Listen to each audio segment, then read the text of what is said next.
તો ચાલો દોસ્તો વાત કરીએ ટ્રાન્સપોર્ટેશન એન્જિનિયરિંગના મોસ્ટ ઇમ્પોર્ટન્ટ ટોપિક્સની. ઘણા બધા ચેપ્ટર્સ છે દોસ્તો, લોટ્સ ઓફ કન્ટેન્ટ છે. તો એનામાંથી તમારે ફર્સ્ટ પ્રાયોરિટીની અંદર કયું કન્ટેન્ટ રિફર કરવું જોઈએ એ ચેપ્ટર વાઇઝ તમારી સામે શેર કરું છું, તો એના ઉપર વિશેષ ફોકસ કરજો. તો લેટ સ્ટાર્ટ. ચેપ્ટર નંબર 1 ની અંદર ઇમ્પોર્ટન્સ ઓફ ટ્રાન્સપોર્ટેશન. અને આની અંદર દોસ્તો મજાની વાત શું છે કે અમુક વસ્તુ એવી છે કે તમારી રીતે લખી શકશો, ઓન વર્ડ્સ ની અંદર લખી શકશો, બધું ઓકે છે, કઈ વાંધો ના આવે. આ બધું એવી રીતના ટોપિકો છે. પછી કમ્પેરિઝન દોસ્તો રેલવે અને રોડ ટ્રાન્સપોર્ટેશન. પછી જો આ બધી સંસ્થાઓ છે, આઈઆરસી, સીઆરઆરઆઈ અને આઈસીએઓ, એની અંદર દોસ્તો આઈસીએઓ જે છે દોસ્તો એ વિશેષ ઇમ્પોર્ટન્ટ છે, એટલે આ ખાસ તૈયાર કરજો. એના પછી દોસ્તો આપણે આગળ વધીએ.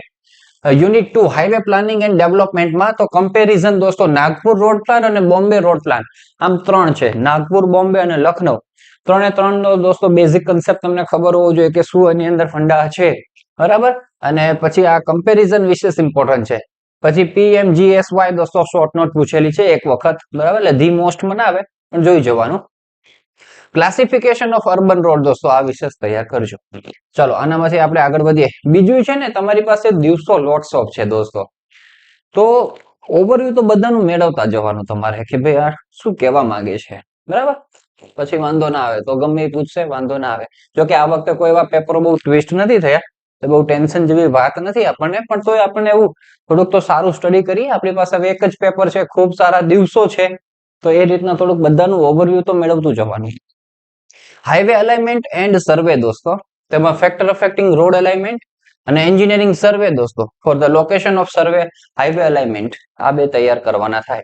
એના સિવાય પણ રિક્વાયરમેન્ટ્સ ઓફ ગુડ અલાઇનમેન્ટ માટેના, બરાબર, શું રિક્વાયરમેન્ટ છે એવું બધું આપણે ખબર હોવી જરૂરી છે.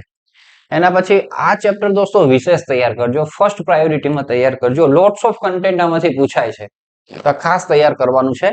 અને આમ જોવા જાવ તો બધું જ છે, તમને ડિપ્લોમાના વિદ્યાર્થીઓ તો ભણીને જ આવ્યા છો, બરાબર, એ વસ્તુઓ છે.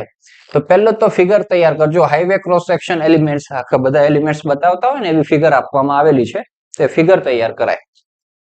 એમાં પછી કેમ્બર આવશે દોસ્તો આગળ જતા. તો કેમ્બર શું છે, એના પર્પઝીસ, એના ટાઈપ્સ, બરાબર, એટલે 3 શેપના જે પ્રોવાઈડ કરવામાં આવે છે ને એ તૈયાર કરો. પછી આ તો ધી મોસ્ટ ઇમ્પોર્ટન્ટ છે દોસ્તો, સાઇટ ડિસ્ટન્સ. આખો ટોપિક મસ્ત તૈયાર કરવાનો છે. સાઇટ ડિસ્ટન્સના 2 પ્રકાર હોય છે, એસએસડી અને ઓએસડી. તો એ બે ફૂલ ડિટેલમાં તૈયાર કરો, એના કન્સેપ્ટ, એના ડેરિવેશન્સ, ઇવન ન્યુમેરિકલ્સ પણ જોઈ જા, બરાબર. કદાચ પૂછશે તો આના ન્યુમેરિકલ પણ પૂછી શકાય, અને ઈઝી ન્યુમેરિકલ છે, ફોર્મ્યુલા બેઝ ન્યુમેરિકલ છે.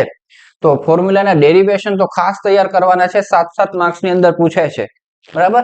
અને આ જ ટોપિકની અંદર દોસ્તો પીઆઈઈવી થિયરી નો સમાવેશ થઈ જાય છે, તો એ સેપરેટ નામ આપીને તમને પૂછે છે, તો એ આપણે તૈયાર વ્યવસ્થિત કરાય. એના પછી સુપર એલિવેશન દોસ્તો, તો એનું પણ ડેરિવેશન તમને પૂછેલું છે 2 વખત 7 માર્ક્સની અંદર, તો એ તૈયાર કરાય.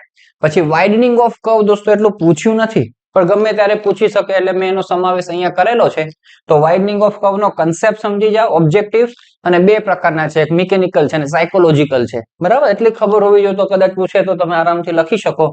એવી જ રીતના દોસ્તો ટ્રાન્ઝિશન કર્વ છે, તો એ પણ બહુ પૂછાયું નથી, પણ તૈયાર કરી જવાય, એનો કન્સેપ્ટ ખબર હોવો જોઈએ, અને જૂનો જાણીતો કર્વ છે આપણા માટે, બરાબર. તો ટ્રાન્ઝિશન કર્વ અને એના પર્પઝીસ આપણને આવડવા જોઈએ.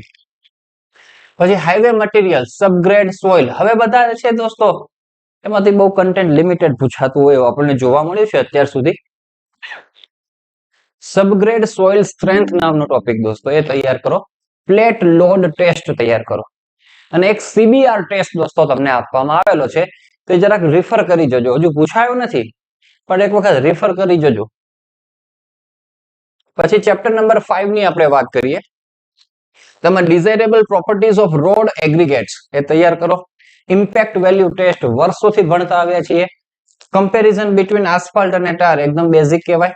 ડિઝાયરેબલ પ્રોપર્ટીઝ ઓફ બાઇન્ડર દોસ્તો, બરાબર, બાઇન્ડર મટીરિયલ જે આવે ને એની ડિઝાયરેબલ પ્રોપર્ટી શું હોવી જોઈએ. પછી ટેસ્ટ ઓન બિટ્યુમિન, આ પણ દોસ્તો મોસ્ટ ઇમ્પોર્ટન્ટ છે. ઘણા બધા ટેસ્ટ છે, બધા નામ યાદ રાખો, અને સોફ્ટનિંગ પોઈન્ટ તો નામ આપીને પૂછેલું છે એમાંથી, બરાબર. તો એ તૈયાર કરજો ને બીજા 1-2 તૈયાર કરીને રખાય. પછી મોડિફાઈડ બિટ્યુમિનસ બાઇન્ડર્સ દોસ્તો, એના ફંક્શન્સ પૂછેલા છે એક વખત, તો એ તૈયાર કરો. અને Marshall method of mix design દોસ્તો એક જ વખત પૂછાયેલી છે, તો એ તૈયાર કરાય. એના પછી આગળ વધીએ. ચેપ્ટર 6 ની વાત કરીએ તો આ મોસ્ટ ઇમ્પોર્ટન્ટ છે, ફ્લેક્સિબલ પેમેન્ટ અને રિજિડ પેમેન્ટ નો ડિફરન્સ ખાસ તૈયાર કરજો, બહુ બધી વખત પૂછાયો છે અને સેપરેટ તમને શોર્ટ નોટ પૂછે તો પણ તમે આ ડિફરન્સ માંથી જ બનાવીને લખી શકો. Factors affecting design of flexible pavement એ તૈયાર કરો. પછી ESWL ની શોર્ટ નોટ પૂછેલી છે, બરાબર, ઇક્વિવેલન્ટ સિંગલ વ્હીલ લોડ, તો એ તૈયાર કરજો. અને steps involve in the flexible payment design, flexible ના પૂછેલા છે, રિજિડ ના પૂછ્યા નથી, પણ કરી જવાય. પેપર ચેક કરીને એમ થાય કે આ વખતે રિજિડ ના પૂછવા છે તો રિજિડ ના પૂછી શકે, બરાબર, તો એ પણ જોઈ જજો. એના પછી હાઈવે કન્સ્ટ્રક્શન ની વાત કરીએ તો WBM દોસ્તો મોસ્ટ ઇમ્પોર્ટન્ટ, અત્યાર સુધી એ જ પૂછ્યા છે. ભલે આ ટાઈપના રોડ અત્યારે બનતા નથી, પણ થિયોરિટિકલી દોસ્તો આ વિશેષ ઇમ્પોર્ટન્ટ છે, એટલે એ તૈયાર કરો. અને બીજું માત્ર આ પૂછે છે, joints in cement concrete pavement, બરાબર, અલગ અલગ ટાઈપના જોઈન્ટ આપણે મૂકીએ છીએ, એક્સપાન્શન જોઈન્ટ ને કન્સ્ટ્રક્શન જોઈન્ટ્સ ને બધું, તો એ તમારે તૈયાર કરવાના થાય.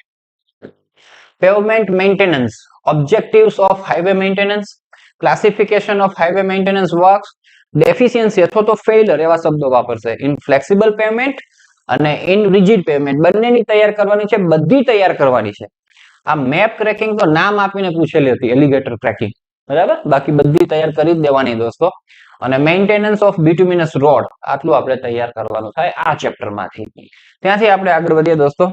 શાંતિથી તૈયાર કરજો, બધું એક સાથે તૈયાર કરવા ન જતા. અને ઘણા બધાને એવું, આપણે 7 સેમ ની અંદર પણ ઇરિગેશન નું પેપર હતું દોસ્તો, DSS ને ઇરિગેશન ને, તો એમાં 8 દિવસની છુટ્ટી હતી, એટલે અઠવાડિયું છુટ્ટી મળતી હતી દોસ્તો.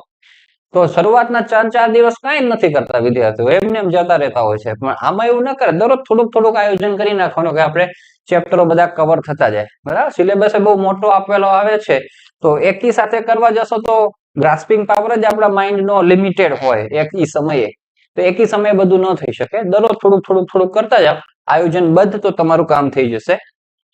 હાઈવે ડ્રેનેજમાં બસ બે જ વસ્તુ, importance of drainage, requirements of good drainage. ચાલો, પછી આ બધા સિમ્પલ ચેપ્ટરો છે.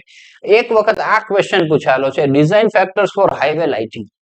આ તો પૂછાયો નથી, પણ આપણે કન્સેપ્ટ ખબર હોવી જોઈએ કે ભાઈ રોડ સાઈડ એર્બોરિકલ્ચર એટલે વસ્તુ શું, આ નામ આપેલું છે એનો, તો એના ઓબ્જેક્ટિવ્સ તૈયાર કરજો. એકદમ બેઝિક વસ્તુઓ છે દોસ્તો, બરાબર, સમજી જવાની, પોતાના ઓન વર્ડ્સ ની અંદર લખી દેવાની. આ બહુ મોટું ચેપ્ટર તમને આપી દેવામાં આવેલું છે, ટ્રાફિક એન્જિનિયરિંગ આખું. ડિપ્લોમાની અંદર TE કરીને સબ્જેક્ટ હતો ઇલેક્ટિવ, તો એને જે રાખ્યો હશે તો એ જ બધી વસ્તુ આપણે દઈ દીધેલી છે આમાં. તો આટલું કન્ટેન્ટ દોસ્તો છે અત્યાર સુધી આપણે પૂછાયેલું જોવા મળે છે, તો એનું કામકાજ આપણે જોઈએ. તો types and purpose of traffic survey, ઘણા બધા ટ્રાફિક સર્વે છે, બરાબર, તો બધા ટાઈપ્સ જોઈ લો દોસ્તો. અને એનામાંથી તમને એક્સપ્લેન કરતા પણ આવડે છે 2-3, એમાં OND તો વિશેષ ઇમ્પોર્ટન્ટ છે, બરાબર. પછી પેસેન્જર કાર યુનિટ દોસ્તો, આ પણ મોસ્ટ ઇમ્પોર્ટન્ટ છે. PCU શોર્ટ ફોર્મ ની અંદર પણ આ પ્રચલિત છે બહુ બધું, બરાબર, તો એ ખાસ તૈયાર કરો. પછી methods of on street parking, હવે ઓન સ્ટ્રીટ પાર્કિંગ તૈયાર કરો તો ઓફ સ્ટ્રીટ પાર્કિંગ પણ તૈયાર કરી જ દેવાય, બરાબર. અને સમજીને તૈયાર કરો તો ખબર પડે કે તમને હા બરાબર છે કે આપણે બજાર રોડ રસ્તાઓની અંદર જતા હોય છે તો આ પ્રકારના પાર્કિંગ આપણને જોવા મળે છે. એના પછી આપણે વાત કરીએ collision diagram, most important. Preventive measures for road accident, simple વાંચીને લખી શકાય. ટ્રાફિક કંટ્રોલ ડિવાઇસીસ દોસ્તો આપવામાં આવેલી છે, એમાં બધી સાઇનો નથી, બધા સાઇન બોર્ડ એ બધા આપેલા છે, રેગ્યુલેટરી સાઇન બોર્ડ ને ઇન્ફોર્મેટરી ને એવા બધા, તો એ ધ્યાનમાં રાખી જવાય. પછી advantage and disadvantage of signals, પછી રોટરી ઇન્ટરસેક્શન અને ક્લોવર લીફ ઇન્ટરચેન્જ, એની ફિગરો તમને પૂછેલી હતી. તો એવી ઘણી બધી ફિગરો દોસ્તો એની અંદર છે, તો થોડુંક બધું માર્ક કરી જજો, બરાબર. ગમે તે પૂછે આપણને વાંધો ના આવવો જોઈએ. ચાલો, જોકે આટલું તમે તૈયાર કરો તો આરામથી પાસિંગ માર્ક્સ તો મળી જ જાય, એનાથી વધારે મળશે, પણ ઓલું બધું થોડુંક આપણે કરીએ ને તો થોડો વિશેષ કોન્ફિડન્સ હોય આપણને, સમજ્યા ને. રેલ ટ્રાન્સપોર્ટેશન દોસ્તો, તો એની અંદર પણ કેટલું લેન્ધી કામકાજ આપવામાં આવેલું છે, પણ આટલું વિશેષ ઇમ્પોર્ટન્ટ છે, એટલે આના ઉપર ફૂલ ફોકસ, એના સિવાયનું જસ્ટ ઓવરવ્યુ. તો કમ્પોનન્ટ્સ ઓફ પરમેનન્ટ વે, બરાબર, જેમ આપણે રોડવે હાઈવે ની અંદર કમ્પોનન્ટ્સ વાળી ફિગર જો આપણે તૈયાર કરવાની છે, એમ રેલવે ની પણ તૈયાર કરી દેવાની. પછી advantage of uniformity of gauge, uniform gauge હોય તો શું ફાયદાઓ રહેતા હોય.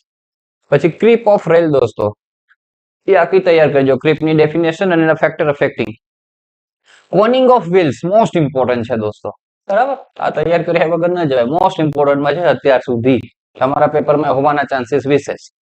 પોઈન્ટ્સ એન્ડ ક્રોસિંગ દોસ્તો, તો પોઈન્ટ્સ એન્ડ ક્રોસિંગ વસ્તુ શું છે, એના ફંક્શન શું છે અને એની સ્કેચ દોસ્તો તમને પૂછતા હોય છે તો સ્કેચ ની અંદર લેફ્ટ હેન્ડ ટર્ન આઉટ જે તમને આપેલી છે ને એજ પોઈન્ટ એન્ડ ક્રોસિંગ ની ફિગર કહેવાય તો એ તૈયાર કરવાની થાય તમારે અને સ્ટેશન ની અંદર તમને આ બે સ્ટેશન બહુ બધી વખત પૂછ્યા છે આ બે જ જંકશન સ્ટેશન અને ટર્મિનલ સ્ટેશન બરાબર તો એની શોર્ટ નોટ તમને પૂછતા હોય છે તો એ બે તૈયાર કરવાના પછી વોટર ટ્રાન્સપોર્ટેશન યુનિટ 4 તો components of harbour any sketch 7 marks ની અંદર પૂછાય છે અને એના જેટલા કઈ કમ્પોનન્ટ્સ છે ને દોસ્તો એની ડેફિનેશન તૈયાર કરી જજો નામ આપીને પૂછે છે આ બધું લખ્યું ને મેં મોલ ડોલ્ફિન જેટી વાર્ફ એક વચનમાં વાર્ફ કહેવાય બહુ વચનમાં વાર્ફ કહેવાય તો એ બધાની ડેફિનેશનો છૂટી તમને પૂછે છે બરાબર તો એક સ્કેચ અને એના કમ્પોનન્ટ્સ બધા ખબર હોવી જોઈએ એની ડેફિનેશનો સાથે બ્રેક વોટર્સ દોસ્તો અને factor determining selection of breakwater પહેલા બ્રેક વોટર છે શું એ ખબર હોવી જોઈએ અને પછી આ ફેક્ટર તૈયાર કરો પછી એવી રીતના વાર્ફ જેટી અને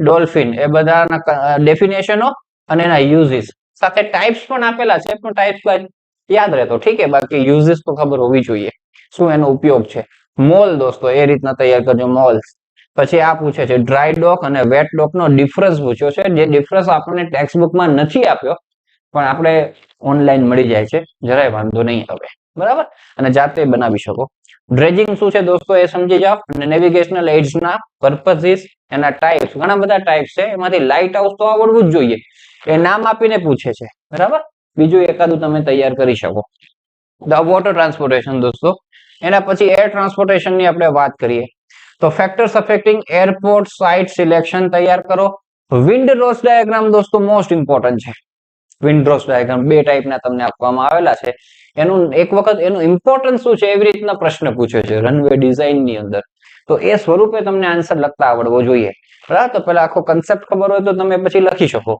પછી રનવે ઓરિએન્ટેશન દોસ્તો તેના ફેક્ટર અફેક્ટિંગ તૈયાર કરો ટેક્સીવે બહુ બધી વખત પૂછાય છે ટેક્સીવે શું છે એના ઇમ્પોર્ટન્સ પછી facility required terminal building common sense થી લખી શકાય રનવે માર્કિંગ અને રનવે લાઇટિંગ દોસ્તો આટલું આપણે તૈયાર કરો એટલે એરપોર્ટ નું પણ કામકાજ પૂરું થાય અને યુનિટ 5 સાથે આપણો ટ્રાન્સપોર્ટેશન એન્જિનિયરિંગ નો આખો સિલેબસ કમ્પ્લીટ થાય તો આવી રીતના ખૂબ શાંતિથી ધીરજથી તૈયાર કરજો દોસ્તો અને ખૂબ સારી સફળતા તમે આની અંદર પ્રાપ્ત કરી શકો એવી શુભેચ્છાઓ અને શુભકામનાઓ સાથે આ વિડીયોની કરીએ આપણે સમાપ્તિ